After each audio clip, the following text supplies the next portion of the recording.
Assalamualaikum warahmatullahi wabarakatuh. Selamat pagi menjelang siang semuanya. Di sini kami kelompok 4 akan menyajikan dan mempresentasikan hasil diskusi kami mengenai karya tulis ilmiah. Sebelum itu, yang terhormat kepada Ibu Yulianti Rashid, SPD MPD, yang mengampu mata kuliah keterampilan menulis. Nah, tentu saja saya di sini tidak sendiri. Saya Alvin Rawisna sebagai moderator dan rekan saya Sofi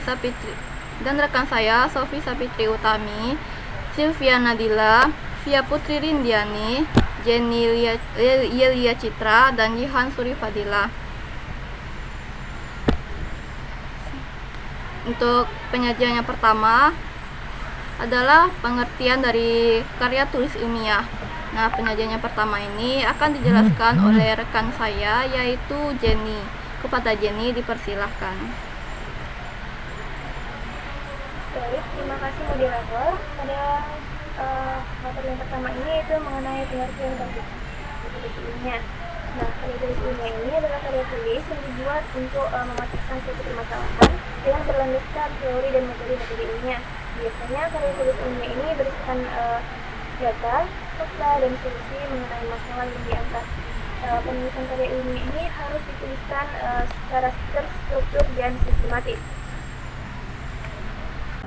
Nah, selanjutnya pembahasan mengenai jenis dan struktur karya tulis ilmiah yang akan dijelaskan oleh Sofi dan Jenny. Kepada Jenny dan Sofi dipersilahkan. Baik, terima kasih moderator. Yang kedua itu jenis-jenis karya ilmiah. Nah, yang pertama itu ada artikel ilmiah. Artikel ilmiah ini adalah tulisan yang berisi pendapat atau hasil penelitian penulis terhadap suatu masalah dan dikaitkan dengan teori yang sudah ada. Biasanya artikel ilmiah ini banyak dipublikasikan di jurnal-jurnal ilmiah, dan artikel ilmiah ini bersifat objektif serta berdasarkan fakta. Yang kedua yaitu makalah. Nah, makalah ini adalah karya tulis yang mengkaji suatu masalah berdasarkan data empiris di lapangan, atau dia juga membahas suatu masalah tentang satu topik saja. Biasanya makalah ini dibuat oleh mahasiswa ataupun anak-anak pada tingkat sekolah menengah atas. Yang ketiga itu skripsi. Skripsi adalah karya tulis ilmiah yang dibuat oleh mahasiswa sebagai syarat untuk memenuhi mendapatkan gelar sarjana atau S1. Nah, skripsi ini berisi penelitian yang ditulis oleh mahasiswa. Yang keempat itu tesis. Tesis ini adalah karya tulis ilmiah yang ditulis oleh mahasiswa program magister atau S2. Nah, dengan penelitian yang lebih mendalam dibandingkan skripsi. Yang kelima itu ada disertasi. Disertasi ini adalah karya tulis ilmiah yang dibuat oleh mahasiswa program doktor atau S3. Nah, berisi penelitian yang lebih mendalam lagi daripada tesis dan skripsi sebagai syarat untuk mendapatkan gelar S3. Baik, yang keenam itu ada paper. Paper ini adalah tulisan ilmiah singkat yang biasanya dipresentasikan dalam seminar atau konferensi akademik. Yang ketujuh itu ada kertas kerja atau working paper. Nah, working paper ini adalah dokumen yang membahas masalah tertentu dan belum dipublikasikan secara resmi. Biasanya kertas kerja ini digunakan untuk diskusi atau masukan awal. Nah, selanjutnya ada jenis-jenis karya ilmiah, karya tulis ilmiah berdasarkan bentuknya. Nah, yang pertama itu ada karya ilmiah populer. Karya tulis ilmiah populer ini biasanya ditulis dengan bahasa yang lebih ringan agar mudah dipahami oleh masyarakat umum dan sering dimuat di majalah. Karya ilmiah ini biasanya masih mengandung struktur ilmiah, tapi biasanya bahasanya itu lebih fleksibel dari karya ilmiah formal. Biasanya karya ilmiah semi formal ini dibuat untuk laporan praktikum atau esai ilmiah. Baik, yang ketiga, yang terakhir itu karya ilmiah formal. Nah, karya ilmiah ini biasanya menggunakan struktur dan bahasa resmi ilmiah, misalnya skripsi, tesis, atau disertasi, dan lain-lainnya. Nah, karya ilmiah formal ini bersifat akademis. Baik, itu saja yang dapat saya sampaikan. Saya kembalikan ke moderator. Terima kasih kepada Jenny yang telah menjelaskan mengenai jenis dan pengertian dari karya tulis ilmiah. Pembahasan selanjutnya adalah struktur karya tulis ilmiah yang akan dijelaskan oleh Sofi Safitri Utami. Kepada Sofi, dipersilahkan. Baik, terima kasih kepada moderator. Di sini saya akan menjelaskan mengenai struktur dari karya tulis ilmiah. Yang pertama itu ada judul. Judul dari struktur karya tulis ilmiah ini menyampaikan topik utama penelitian secara ringkas, jelas, dan informatif. Yang kedua yaitu ada abstrak. Abstrak dari karya tulis ilmiah ini tuh berisi ringkasan dari isi karya ilmiah seperti latar belakang, tujuan, metode, hasil, dan kesimpulan dalam satu paragraf. Yang ketiga yaitu ada pendahuluan. Pendahuluan ini menjelaskan latar belakang masalah, rumusan masalah, tujuan, dan manfaat penelitian. Yang keempat yaitu ada tinjauan pustaka atau kerangka teori. Tinjauan pustaka atau kerangka teori ini berisi ulasan teori atau penelitian terdahulu yang relevan untuk mendukung analisis. Yang kelima yaitu ada metode penelitian. Metode penelitian ini menjabarkan cara penelitian dilakukan, termasuk pendekatan, teknik pengumpulan data, dan analisis data. Yang keenam ada hasil dan pembahasan. Hasil dan pembahasan ini menyajikan data yang diperoleh dan menganalisisnya untuk menjawab dari rumusan masalah. Yang ketujuh ada kesimpulan. Kesimpulan ini merangkum hasil utama penelitian dan memberikan implikasi atau saran jika diperlukan. Dan yang terakhir ada daftar pustaka. Daftar pustaka berisi referensi yang digunakan, ditulis sesuai dengan format penulisan ilmiah. Baik, mungkin hanya itu yang dapat saya sampaikan. Saya kembalikan kepada moderator. Terima kasih Sofi yang telah menjelaskan struktur karya tulis ilmiah. Selanjutnya, struktur makalah. Yang selanjutnya pembahasan struktur makalah yang akan dijelaskan oleh saya sendiri.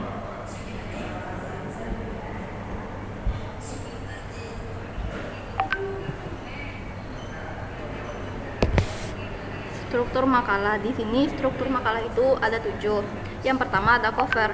Cover merupakan halaman depan atau muka dari suatu makalah, di mana cover makalah berisi mengenai informasi penting. Biasanya cover berisi nama penulis yang ditulis secara lengkap, logo instansi atau lembaga, tempat, dan juga tahun terbit. Penulisan dari halaman cover makalah juga harus sesuai dengan format yang telah berlaku. Yang kedua, ada kata pengantar. Kata pengantar merupakan pembuka dari penulis yang ditujukan untuk pembaca. Penulisan kata pengantar ditulis sebelum penulisan daftar isi makalah. Umumnya, kata pengantar ditulis untuk memberikan informasi mengenai siapa saja yang sudah berperan dan juga berkontribusi pada pembuatan makalah penulis. Hal ini adalah sebagai ucapan terima kasih kepada peserta yang telah berkontribusi terhadap dari pembuatan makalah. Selanjutnya adalah daftar isi. Nah, daftar isi makalah biasanya memuat informasi halaman dari tiap bab dan juga subbab makalah. Fungsi daftar isi ini yaitu untuk mempermudah pembaca dalam menemukan bahan yang ingin dibaca. Selain memuat nomor halaman dan judul bab atau subbab, daftar isi makalah juga memuat mengenai daftar gambar dan daftar tabel jika ada. Selanjutnya adalah bab 1 pendahuluan. Setelah adanya daftar isi pada makalah, struktur selanjutnya adalah bab 1 pendahuluan. Nah, bab 1 pendahuluan ini menjelaskan mengenai permasalahan yang akan dibahas, di mana pendahuluan ini akan dibagi menjadi 3 poin. Yang pertama adalah latar belakang, yang kedua rumusan masalah, dan yang ketiga ada tujuan penulisan. Selanjutnya adalah bab 2 pembahasan. Nah, bab 2 ini berisi mengenai pembahasan tentang Bab 2 ini berisi mengenai pembahasan mengenai penelitian, sasaran penelitian, penjabaran mengenai hasil penelitian yang sudah didapatkan, baik itu secara kualitatif maupun kuantitatif. Selanjutnya adalah bab 3 penutup. Bab 3 penutup ini biasanya berciri-cirikan berisi makna secara keseluruhan dari isi pembahasan. Bagian ini terletak pada bagian kesimpulan yang memuat isi secara keseluruhan dari makalah. Ciri selanjutnya adalah harus sesuai dengan tujuan dan juga rumusan masalah. Nah, bab 3 penutup ini juga harus sesuai dengan tujuan dan rumusan masalah. Yang ciri selanjutnya bisa menerangkan apakah jawaban dari masalah itu sesuai dengan hipotesis. Dan ciri selanjutnya ditulis dengan singkat dan jelas dan dapat ditulis menggunakan format poin-poin. Selanjutnya adalah daftar pustaka. Daftar pustaka pada struktur makalah merupakan bagian akhir dari makalah yang berfungsi untuk memberikan informasi tentang sumber-sumber yang menjadi acuan di dalam makalah. Terlebih di bagian bab 2 pembahasan halaman daftar pustaka juga dimasukkan ke dalam daftar isi makalah agar pembaca bisa memahami letak urutan daftar sumber yang digunakan pada bab 2 pembahasan. Selanjutnya, materi selanjutnya adalah struktur dari skripsi. Nah, struktur skripsi ini akan dijelaskan oleh rekan saya, yaitu Jihan. Kepada Jihan dipersilahkan. Baik, terima kasih moderator. Di sini saya akan membahas tentang struktur skripsi, yang dimana struktur skripsi sendiri berbeda dari struktur makalah. Struktur skripsi dimulai dari halaman sampul seperti cover dan dilanjutkan dengan halaman judul yang berisi dengan judul penelitian, persetujuan pembimbing, pernyataan karya sendiri, dan motto. Selanjutnya itu ada abstrak. Di bagian abstrak, selain abstrak terdapat kata pengantar dan daftar isi, daftar tabel, daftar gambar, serta daftar lampiran. Setelah itu dilanjutkan dari bab 1, yaitu bab pendahuluan, yaitu meliputi latar belakang, rumusan masalah, tujuan penelitian, manfaat penelitian, sistematika penulisan, dan lainnya. Selanjutnya adalah bab 2, tinjauan pustaka. Setelah bab tinjauan pustaka, ada bab 2, metode penelitian, berisi tentang metode pada penelitian. Dilanjutkan dengan bab 4, yaitu hasil dari pembahasan atau penelitian yang dibahas. Bab 5 adalah kesimpulan dan saran yang dapat disampaikan dari hasil skripsi tersebut. Selanjutnya ada daftar pustaka pada umumnya, dan terakhir adalah lampiran jika ada. Itulah struktur dari skripsi sendiri. Saya kembalikan kepada moderator. Baik, terima kasih kepada Jihan yang telah menjelaskan mengenai struktur dari skripsi. Selanjutnya adalah kutipan langsung dan kutipan tidak langsung yang akan dijelaskan oleh Silvi Nadila. Kepada Silvi Nadila dipersilahkan. Baiklah, terima kasih kepada moderator. Di sini saya akan menjelaskan tentang kutipan langsung dan tidak langsung. Yang pertama itu ada kutipan langsung. Kutipan langsung ini adalah pengambilan teks atau pernyataan secara utuh dan persis sama seperti sumber aslinya. Dan juga kutipan langsung ini tanpa perubahan kata atau kalimat dan biasanya ditandai dengan tanda kutip dan juga mencantumkan sumber secara jelas. Sedangkan kutipan tidak langsung adalah pengutipan yang mengubah redaksi atau kalimat asli menjadi bahasa sendiri dan juga tanpa menghilangkan makna atau isi pokok pikiran dari sumber tersebut. Kutipan ini tidak menggunakan tanda kutip dan biasanya berupa parafrase atau ringkasan ide dari sumber yang dikutip. Mungkin itu saja dari saya kembalikan kepada moderator.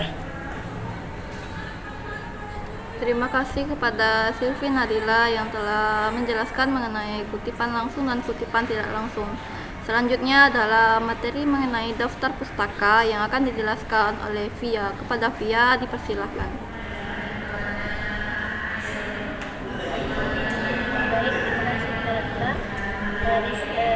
Di sini saya akan menjelaskan penulisan daftar pustaka. Ada beberapa cara penulisan daftar pustaka. Yang pertama, penulisan nama. Nama ditulis dengan membalikan urutan nama.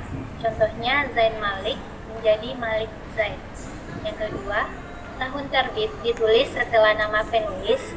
Yang ketiga, judul buku ditulis setelah tahun terbit dan bercetak mirip. Yang keempat, tempat terbit dan nama penerbit setelah judul. Contohnya, Malik Zain 2025, Cara Hidup Sehat, Jakarta, PT Cemerlang. Mungkin hanya itu yang dapat saya sampaikan. Saya kembalikan kepada moderator. Terima kasih kepada Via yang telah menjelaskan mengenai penulisan daftar pustaka. Sekian hasil pemaparan yang telah kami diskusikan. Selanjutnya, berdasarkan hasil diskusi kami mendapatkan kesimpulan bahwa karya tulis ilmiah adalah suatu bentuk tulisan yang menyajikan hasil penelitian analisis seperti makalah, skripsi, tesis, dan lain sebagainya, di mana karya tulis ilmiah harus disusun secara terstruktur dan harus objektif. Setiap strukturnya memiliki kaidah tersendiri. Tak lupa juga memperhatikan penulisan kutipan dan daftar pustaka. Sekian yang dapat kami sampaikan mengenai hasil diskusi kami. Salah dan kurang mohon dimaafkan. Wassalamualaikum warahmatullahi wabarakatuh.